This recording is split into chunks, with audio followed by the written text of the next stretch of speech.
we have studied different types of semiconductors classified on the basis of composition, and after that we studied energy momentum diagram. Now we will classify different semiconductors on the basis of EK diagram, or we can say we will classify semiconductors on the basis of optical properties.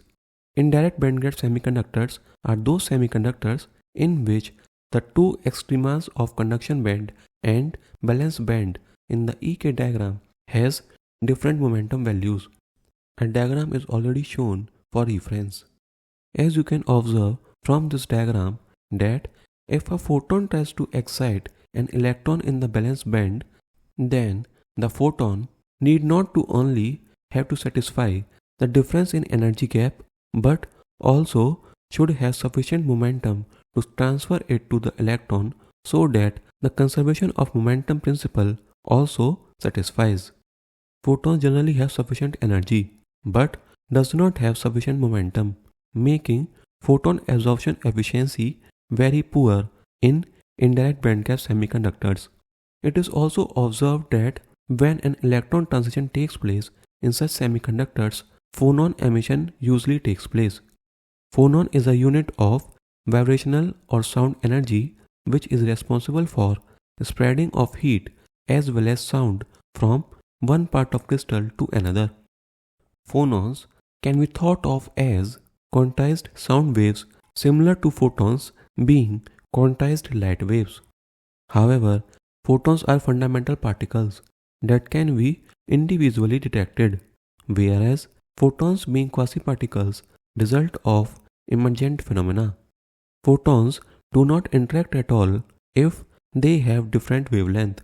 However, unlike photons, phonons of different wavelength can interact with each other, producing a different wavelength. This makes their behavior much more chaotic and are thus difficult to control and predict. This obviously is not desirable. Due to these reasons, indirect bandgap semiconductors are not used for optical devices. Silicon and germanium are common examples. Silicon is the most widely used semiconductor as it is the second most abundant element present in the earth crust, second only to oxygen. It also has desirable properties at room temperature. But when we talk about the comparison of optical properties between silicon and germanium, then germanium has better properties. However, none of them is used. I just gave you a comparison of which is less bad, but none of them is actually good. Next is direct bandgap semiconductors.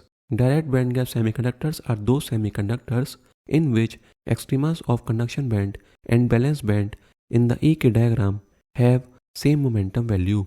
The diagram for reference is already shown.